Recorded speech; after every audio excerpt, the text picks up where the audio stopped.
Buenos días, comenzamos Prohibido Olvidar por FM Graffiti 87.9 en Mar del Plata.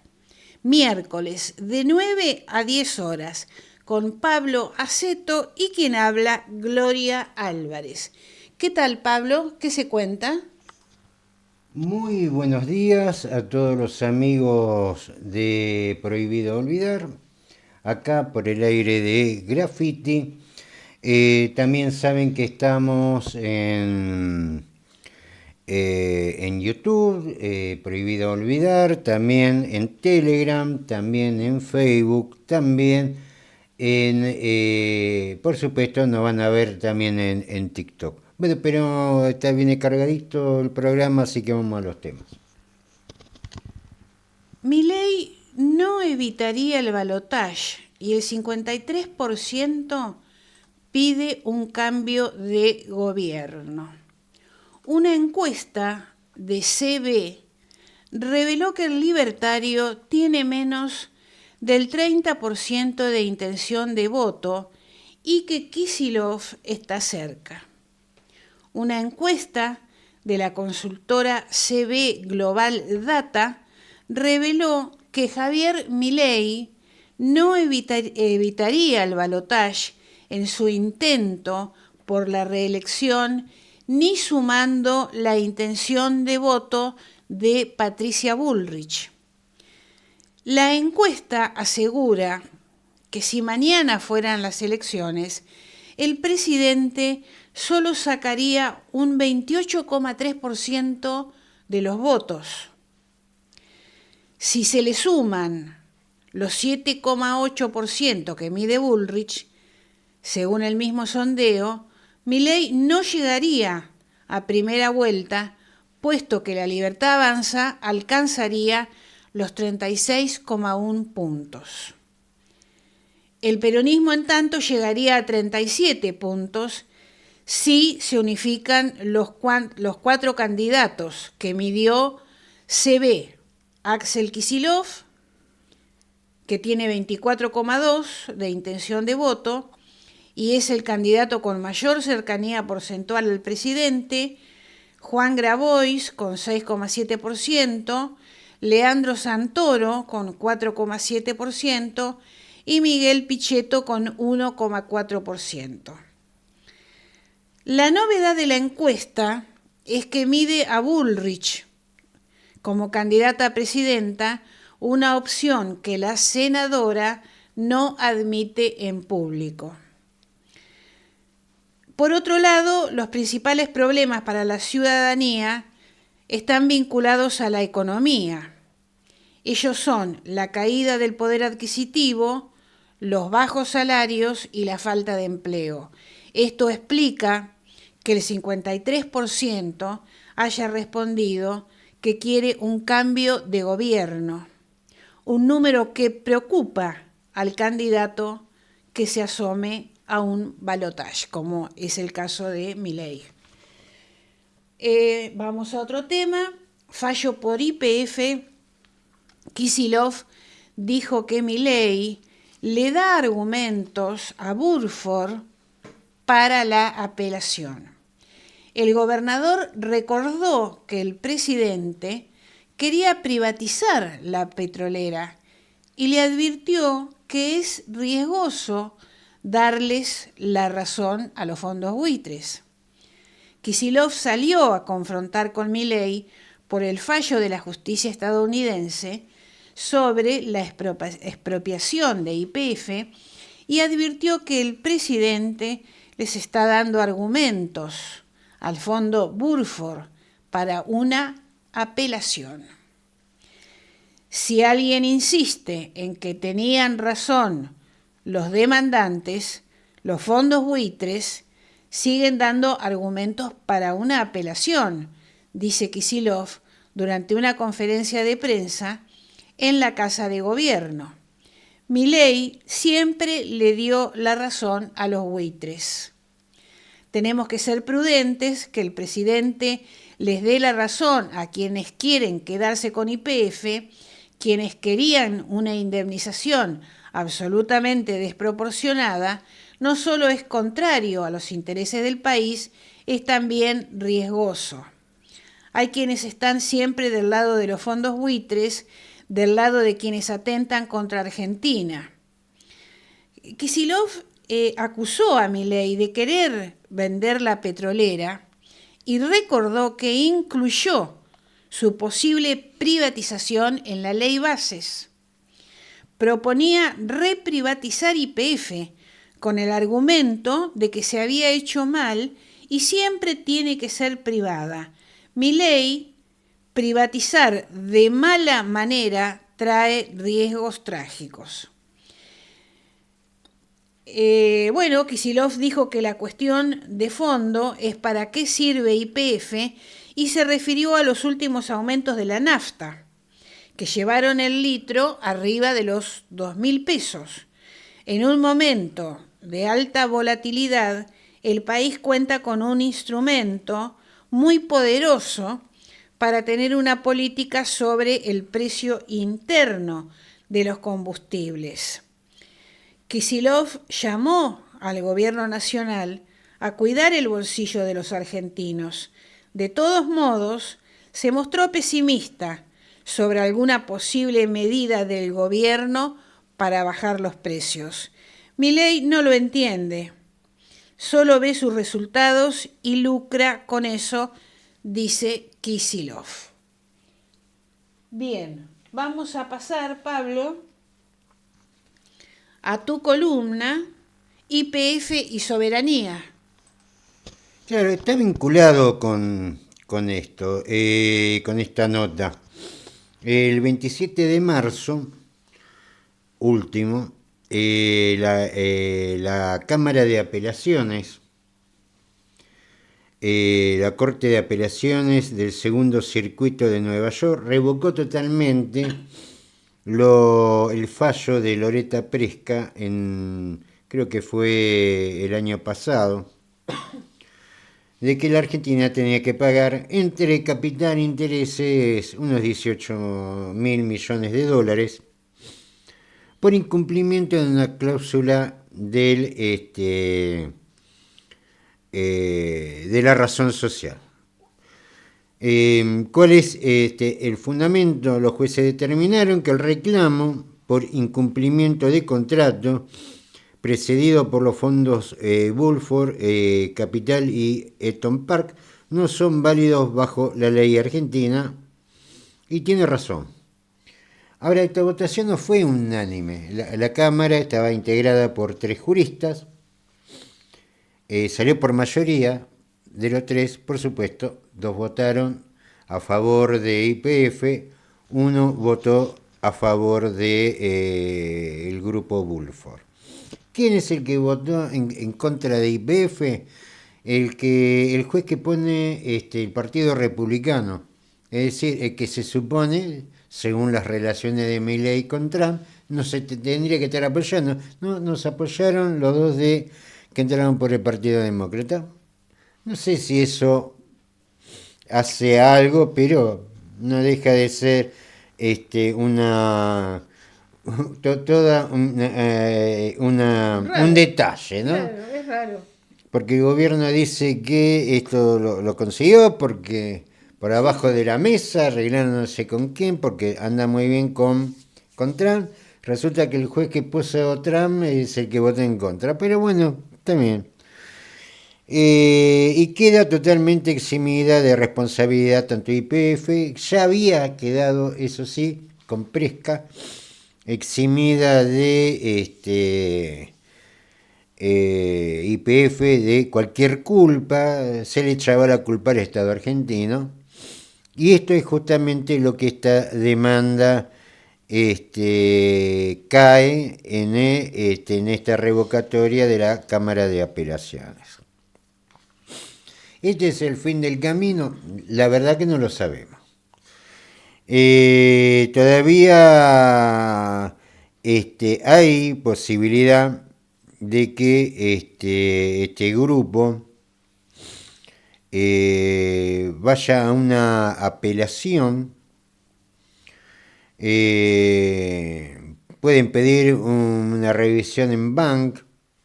Es decir, que todos los jueces de la Cámara revisen el caso, muy poco improbable. O menos probable todavía que vaya a la Suprema Corte de Justicia.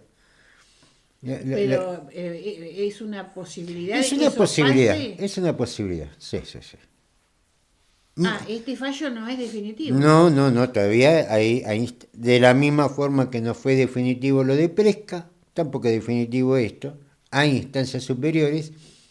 Lo que pasa que no, primero hay que ver si estas instancias superiores considera que amerita ser tratado por ellos.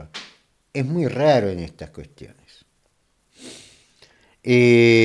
Prácticamente se podría decir de que la cuestión está definida. Ahora, si Milei sale por televisión en cadena nacional a decir que la expropiación es un robo, qué sé yo, por ahí los Se tipos... complica, Claro, claro. complica las cosas. Que era un poco lo que decía en la nota Kicillof, que tiene razón. Digamos. Callate la boca. Claro, Si vos pensás eso, callate la boca porque hay que poner 18.000 millones de dólares si te hacen caso a vos. Pero bueno, es lo que votamos. Yo no no, lo no, voté. es lo que votaron. Alguien lo votó y Claro, fueron muchos. No fue mi caso, pero en fin. no, no. Ahora, bueno, las resultó bien. Esto tampoco significa que lava de toda culpa. Yo creo que, y siempre lo dije, para mí siempre fue mejor el gobierno de Cristina que el de Néstor. Porque en definitiva Cristina tuvo que bailar con las decisiones de Néstor. Entre ellas, la incorporación del grupo Esquenacia y PF Repsol. Que eso nosotros hicimos un programa. Sí. Porque después vos tenés que salir a resolver los problemas y los resolvés como podés. ¿Viste? Porque se generan fácil, después hay que resolverlo. A ver, Néstor, con cosechas récord, precios récord, la especificaciones asimétricas, no tenía problemas en reservas energéticas, y un poco este es un problema que hereda Cristina de Néstor. Por eso yo cuando me dicen, no, era mejor, sí, era mejor porque andaba todo bárbaro. Claro. Ahora la cuestión le explotó a la otra. Dicho esto, digo, también como para ser ecuánimes,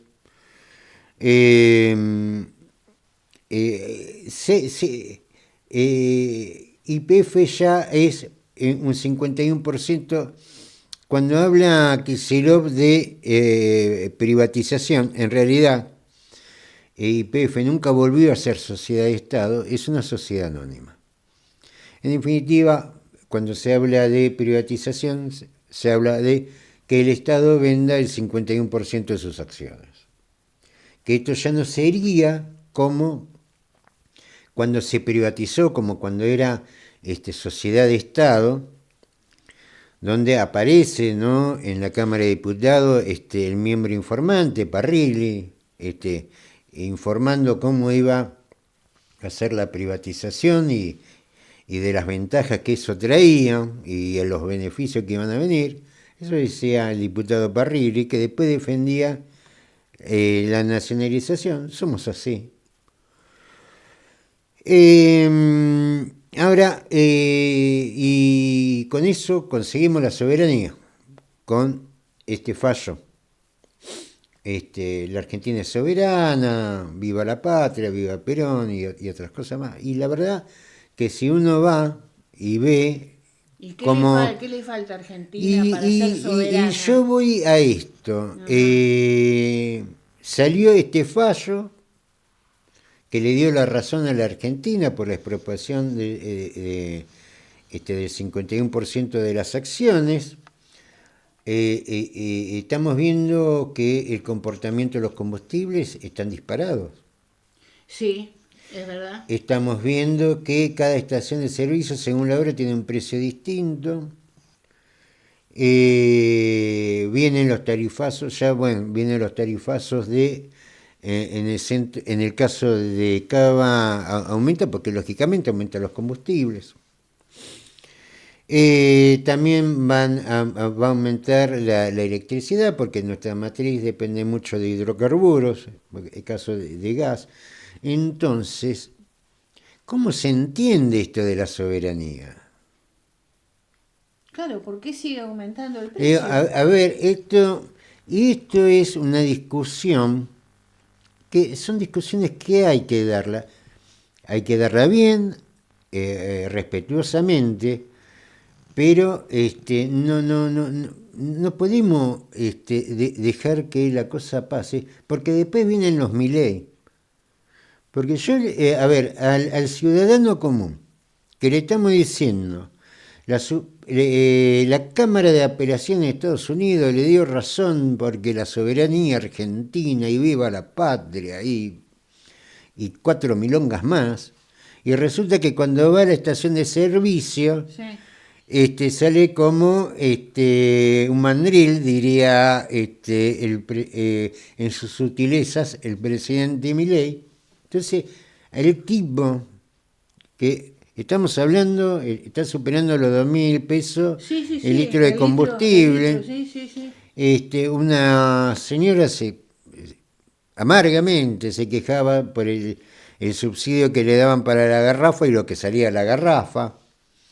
Entonces, yo le explico a la señora que fue a comprar la garrafa y no sé, creo que le cobraron 40 lucas, no sé, una cosa así. Sí. No me acuerdo, ya porque ya los precios se me volaron de la cabeza.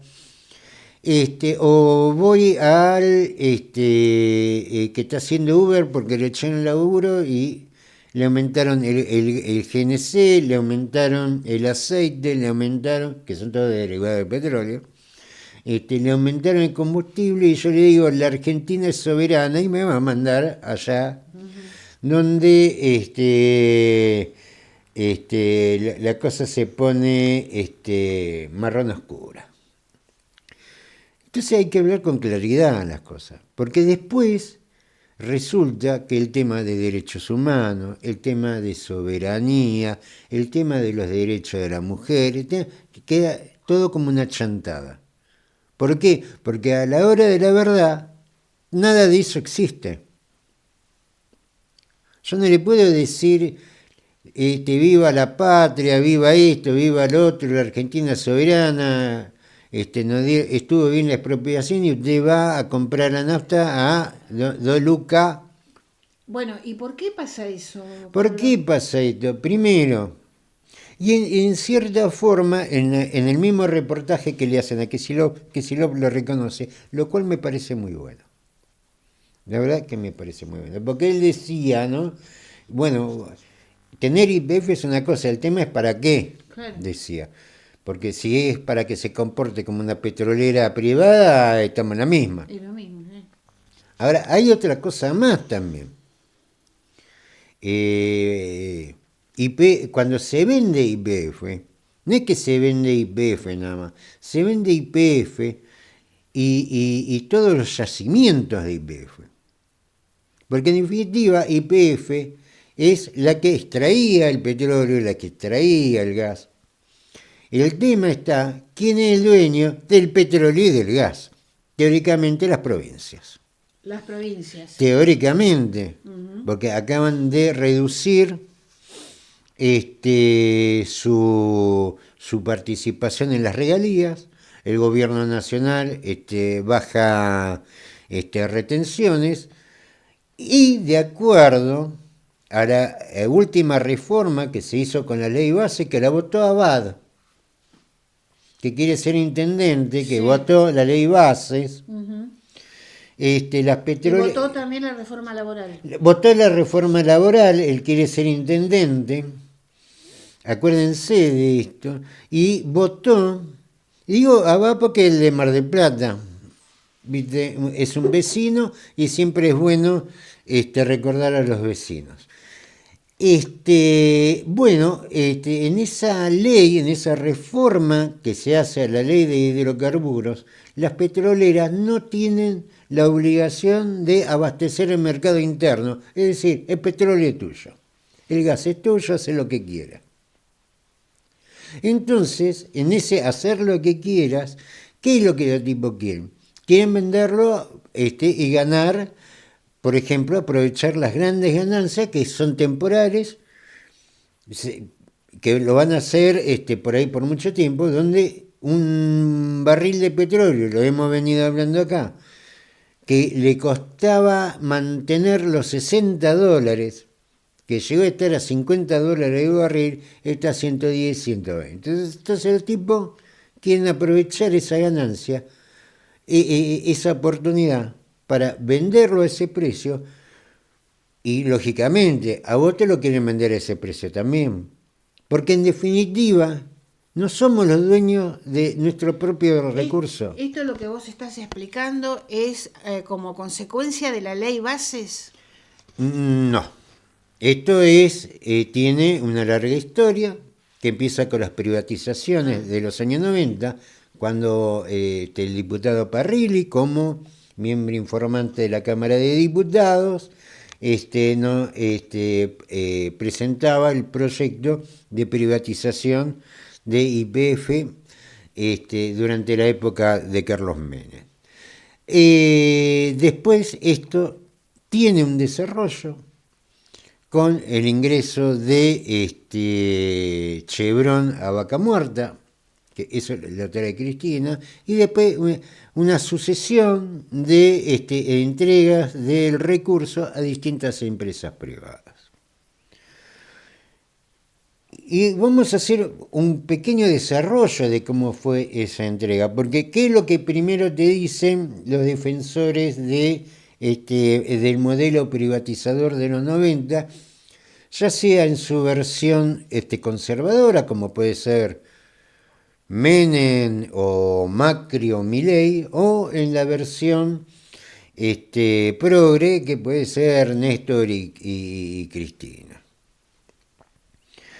Ha sido mantener la misma política. En un caso con más empatía, en otro caso con menos empatía, pero estructuralmente era lo mismo, que era entregar los recursos a empresas que sean extranjeras, empresas que terminaron siendo extranjeras. Algunos me dirán, pero son una empresa de capital nacional, Tecpetrol, y a ver, dígame una de las empresas que tenga sede en la Argentina. Hay una sola, YPF. Después todas las demás tienen sede en el extranjero. Incluso la de Galucho, que tiene sede en México. Entonces sí, hay actores nacionales, pero las empresas son extranjeras. Se giran dividendos al exterior. Otra cosa que se dice es que la Argentina no tiene plata para invertir. Y no, ¿qué plata va a tener para invertir si nos vivimos endeudando con cosas que ni sabemos en qué se gastaron? Como por ejemplo con el FMI, que eso es algo de Macri y ahora es de Milei. Lógicamente, no tenés capital para invertir, y no, porque estás debiendo, lo que no queda en claro en qué se fue la guita. Ahora, el Estado Nacional tenía que privatizar para hacer estas obras, porque no tenía plata. Ahora, resulta que no tenía plata para hacer la inversión, pero sí tenía plata para hacer los subsidios. Pero esto es historia, esto ya hecho consumado, pero sepan cómo lo estafaron.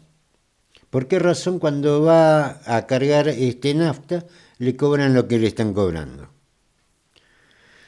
Hubo un programa de subsidios, y me voy a referir a los subsidios directos, No vamos a hablar de cuando tuvieron cero retenciones, cuando se le redujo la participación de regalías a las provincias. Vamos a hablar del subsidio directo, no del agua que no le estamos cobrando y que utilizan en ingentes cantidades. Plan Gas 1, 2 y 3, 2013-2017, YPF, PAE, Pampa Energy, entre otras, entre las otras está Petrol, 1.583 millones de dólares, el cual se comenzó a cancelar en cuotas a partir del 2019. Subsidio directo. No teníamos para hacer la inversión, pero sí teníamos para darle plata a Pampa Energy, para Pan American Energy, que son fondos ingleses. A ello, para hacer subsidio directo había. Resolución 46 2017. Esta gestión fue 2017-2021. No hace falta que le diga quién era el presidente. Era Alberto. Esto lo dijimos en su momento.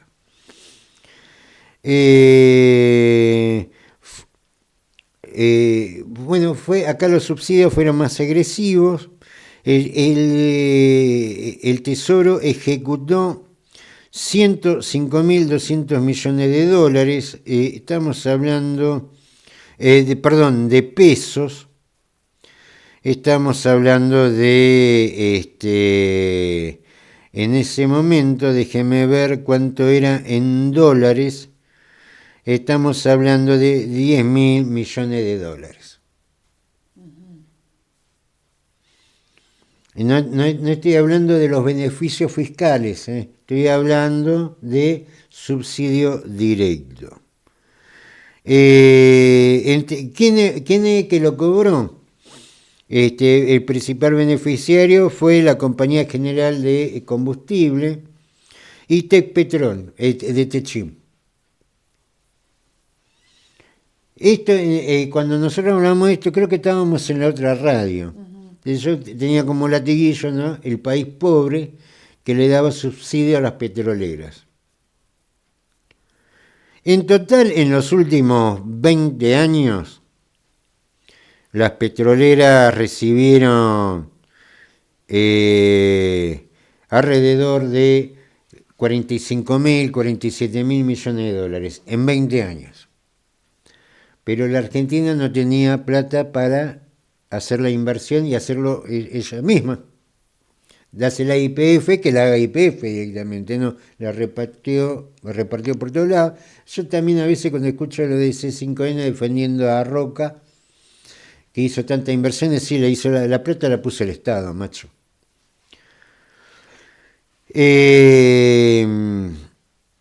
Entonces, el tema de cuando le digan soberanía, y lógicamente vaya a la estación de servicio y le cobren 2 lucas el litro de nafta, lo primero que va a pensar la gente es que esto es una chantada.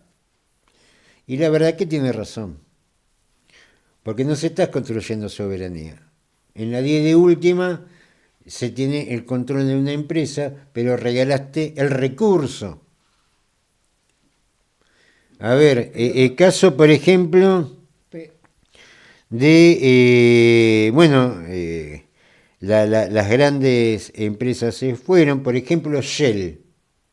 Shell es una empresa petrolera. Ahora es una empresa petrolera que va detrás de recursos, va por el mundo detrás es una empresa, como puede ser YPF. El tema es quién tiene los recursos. Porque vos podés tener, Uruguay puede tener mucha empresa petrolera, pero no tiene petróleo. Hay países que tienen extendido sus empresas por donde hay recursos. El tema es el manejo de recursos.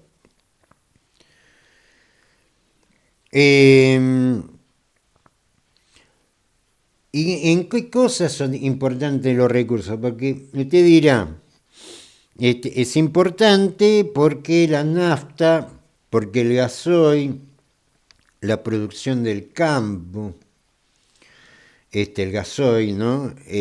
No solamente eso, también el gasoil como, perdón, los hidrocarburos como aparece el subproducto de los fertilizantes. Pero, por ejemplo, todo lo que es en la industria petroquímica, es lo que vengo a ver, en vez de haber gastado esa plata en subsidio directo, se pudo haber desarrollado en la industria petroquímica. De la industria petroquímica salen los fertilizantes, esos que están trabados en el estrecho de Hormuz. Y que si no se destraba enseguida, va a generar un aumento en el precio de los alimentos descomunal. Nosotros podríamos haber sido productores de esos fertilizantes porque tenemos hidrocarburos. Ahora, por ejemplo, ¿en qué otra cosa es la industria petroquímica? Por ejemplo, en los medicamentos. Usted tiene, por ejemplo, un elemento esencial que es para distintos usos industriales, medicamentos, microchip, todo que era la producción de helio, que es eso, se precisa gas, pero también tenés derivados que son medicamentos. Uh-huh. El ácido acetilsalicílico, ¿me salió bien? Acetil salicílico, ¿no sé? Acetil salcílico, ¿de qué? Esto que es tan fácil de nombrar. ¿Qué es? Es la aspirina. Paracetamol. Uh-huh. Ibuprofeno.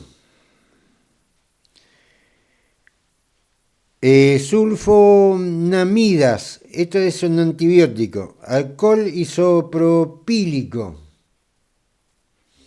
Aceites minerales, tipo, por ejemplo, la vaselina. Los polímeros, la capsulita donde viene el medicamento, bueno, eso es un derivado del petróleo.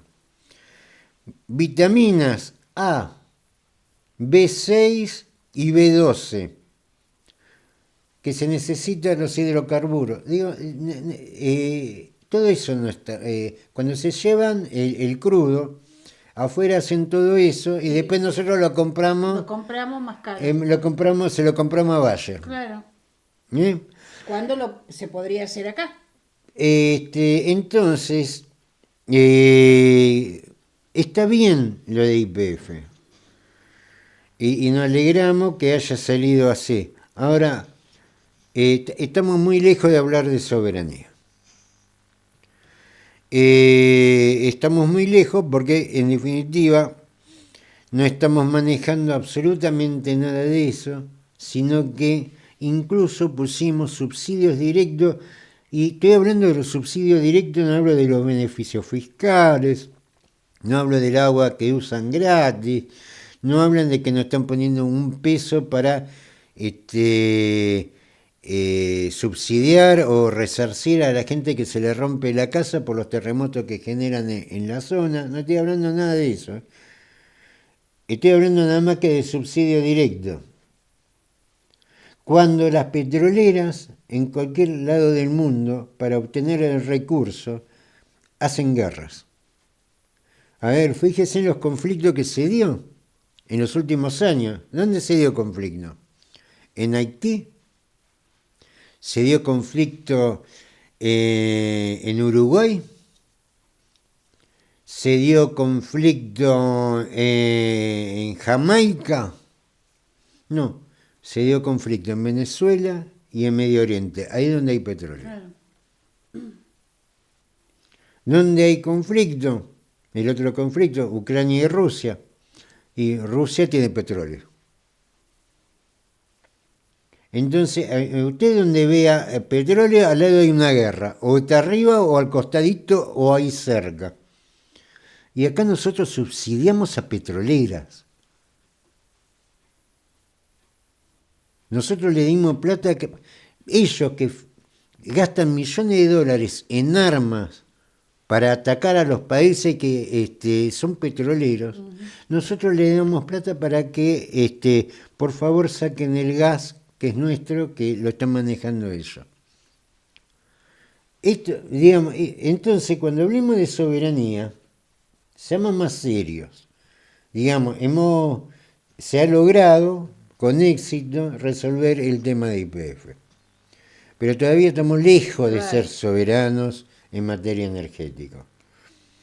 Porque, en definitiva, el recurso se lo apropiaron empresas con sede en el extranjero que nos cobran a nosotros como si nosotros fuéramos de otro país.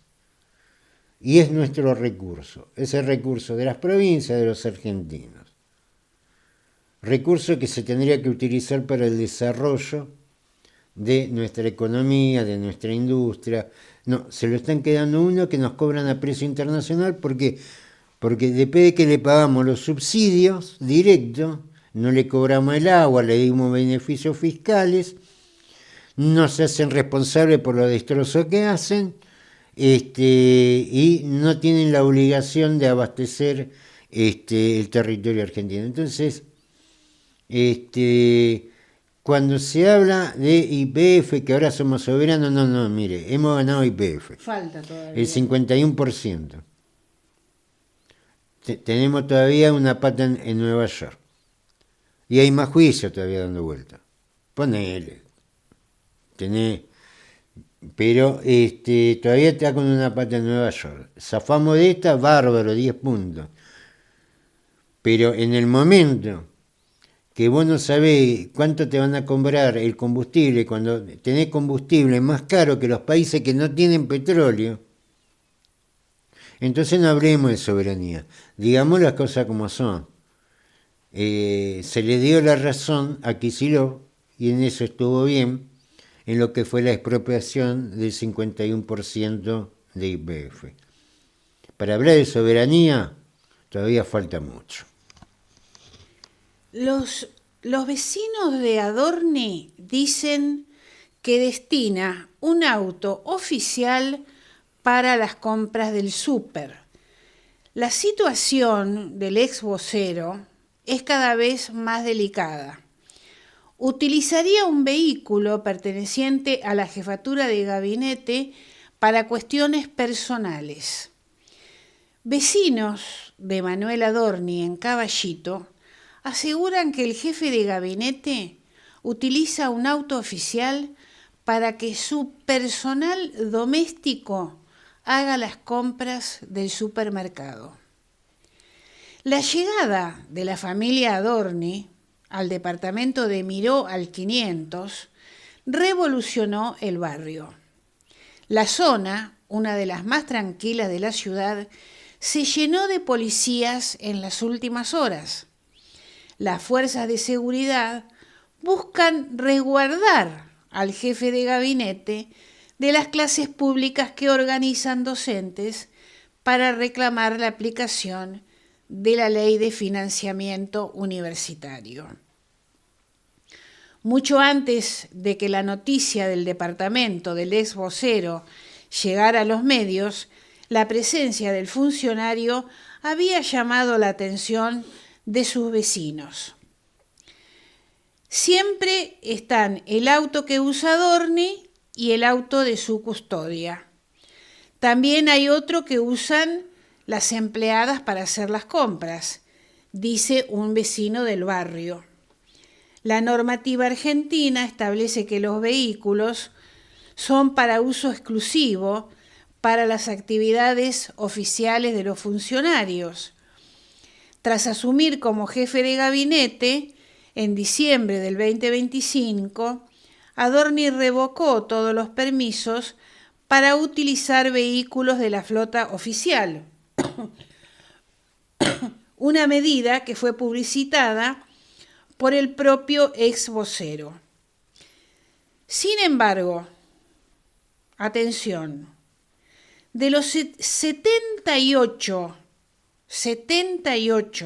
automóviles que posee la flota de la jefatura de gabinete, Adorni tenía 2 a su disposición.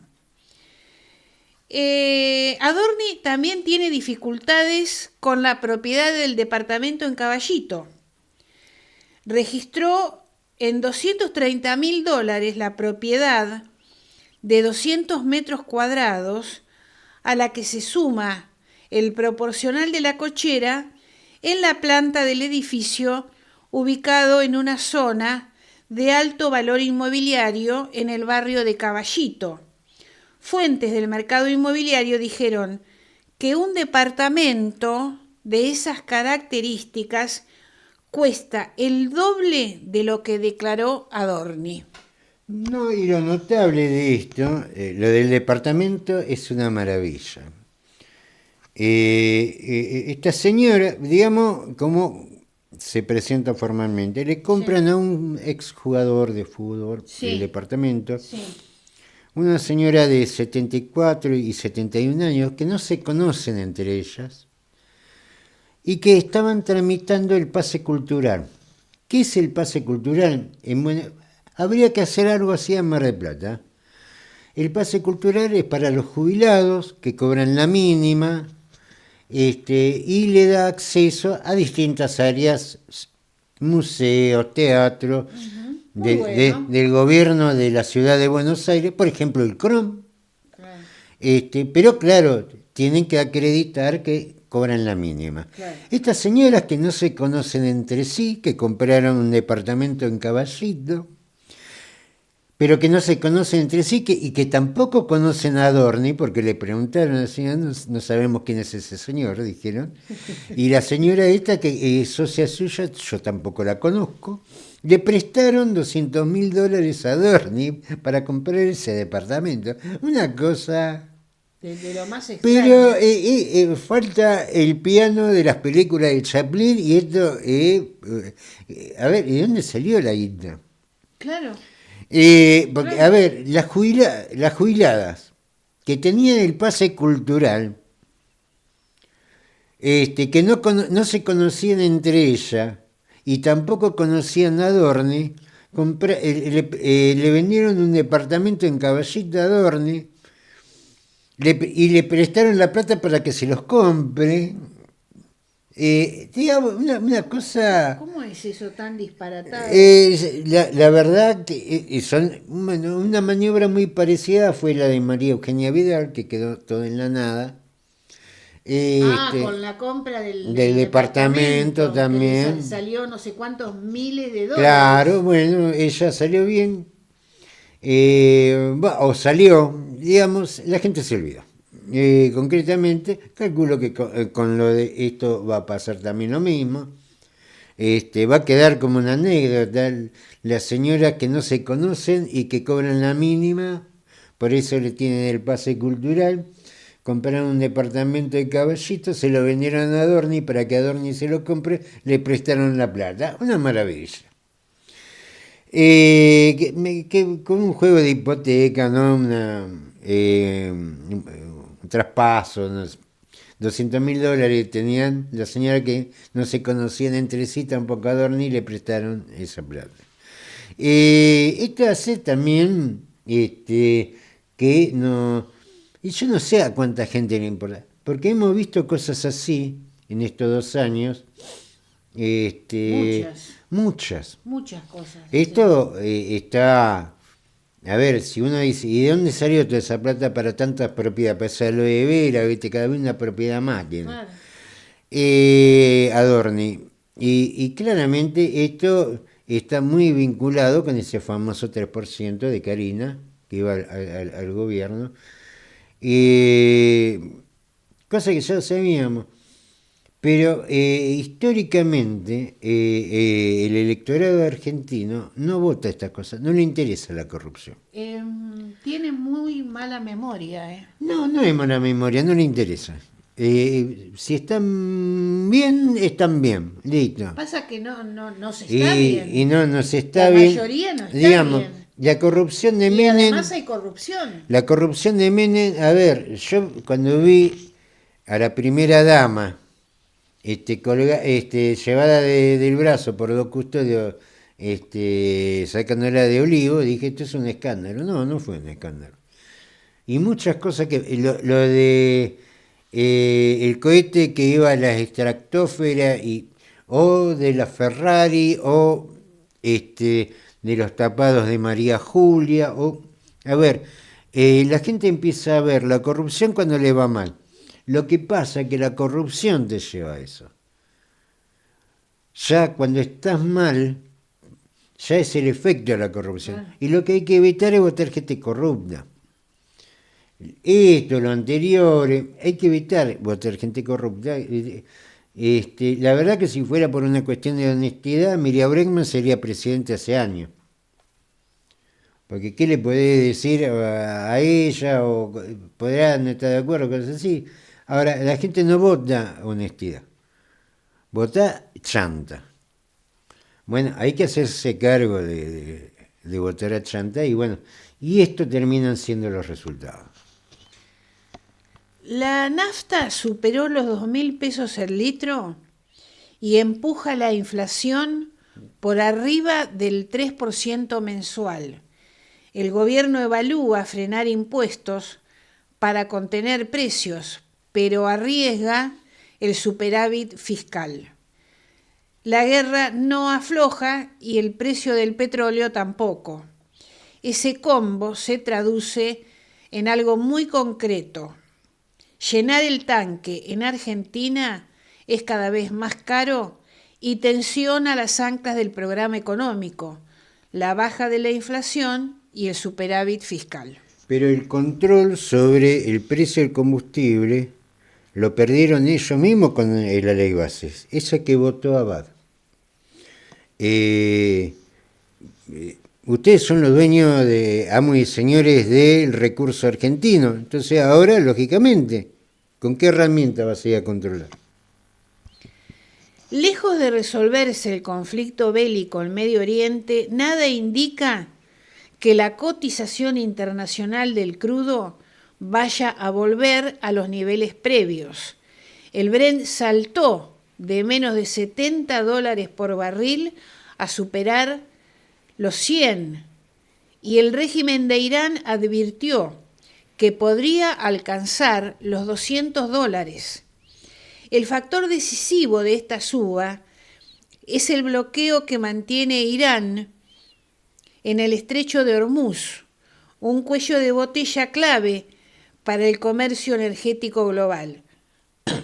En condiciones corrientes, circulan por el estrecho de Hormuz unos 150 buques petroleros diarios. Hoy apenas pasan unos 10, seleccionados por Teherán entre sus aliados. Lo que pasa es que ese precio sostenido en un largo conflicto, la verdad no se sostiene. Porque con estos precios a largo tiempo, esto todavía no impactó en el precio de los productos en general. Recién está apareciendo. Esto llevado a largo plazo produce un nivel de inflación que te lleva a la recesión. Lo que va a pasar después es que se va a desplomar el precio del petróleo, porque ya una vez con la economía destruida, ¿quién necesita energía? Digamos, eso es lo que juega Irán. Esa tensión internacional se traduce directo en los surtidores de todo el mundo, incluida la Argentina. En la ciudad de Buenos Aires, este domingo, el litro de nafta superó los 2.000 pesos. El impacto no es menor. Llenar un tanque de 50 litros pasó de costar 80.450 pesos a más de 100.000 pesos. Pero además el efecto no es solo el directo, el combustible empuja los costos de transporte y logística y desde ahí se filtra al resto de los precios. En los últimos 12 meses la nafta acumuló un aumento del 63,6%, casi el doble de la inflación general. En lo que va del 2026, ya subió 22%. El dato curioso aparece en la comparación regional. Según Global Petrol Price, el litro de nafta en Argentina promedia los 1,43 dólares.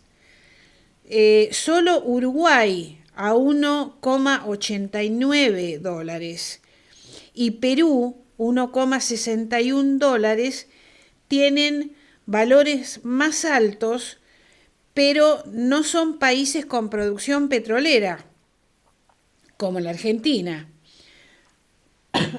Paraguay, en cambio, con menor escala y sin producción, tiene la nafta más barata, en torno a las 0,90 dólares. No se entiende por qué Paraguay no tiene petróleo y tiene el petróleo más barato. Es por eso que yo digo, hay que tener cuidado con las palabras. Hablar de soberanía es algo serio. No se puede decir, hemos recuperado soberanía con YPF y no controlar los precios de los combustibles. No lo puedes decir. Tenés que ser un poquito más serio y más medido. ¿Por qué? Porque la gente mide, si yo le digo, ay, ahora somos soberanos, claro, porque YPF es 51% de Argentina y va a cargar el combustible y te sacuden con la manguera en la nuca, entonces ahí las palabras pierden seriedad y termina todo como termina todo en un Milei. Lo concreto es que el impuesto a los combustibles líquidos representa 15,8% del precio final, mientras que el tributo al CO, no sé qué es el CO.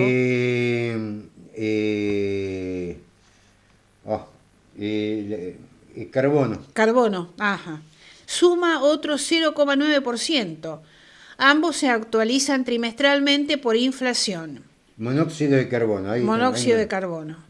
El ICL además se distribuye en múltiples destinos: 10,4 va al Tesoro, 15 al Fonavi, 10,4 provincias, 28,7 al sistema previsional, 4,3 a infraestructura hídrica, 28,5 al transporte y 2,5 a compensaciones del transporte público. Pero la administración de Milei se lo traga casi completo y no lo gira a las provincias, ni hace las obras de mantenimiento vial que debería hacer por ley. Por eso lo defiende. Ayuda al relato del superávit a costa de las provincias y la infraestructura vial del país. Ya terminamos. Brasil optó por otro camino. Con una producción de 3,2 millones de barriles diarios, redujo impuesto a los combustibles, aplicó derechos de exportación al diésel y restringió ventas externas de otros derivados. Buscó desacoplar precios internos del shock internacional.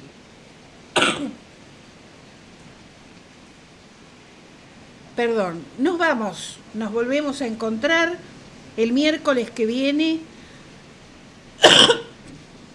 con Prohibido Olvidar de 9 a 10 horas por FM Graffiti 87.9 en Mar del Plata.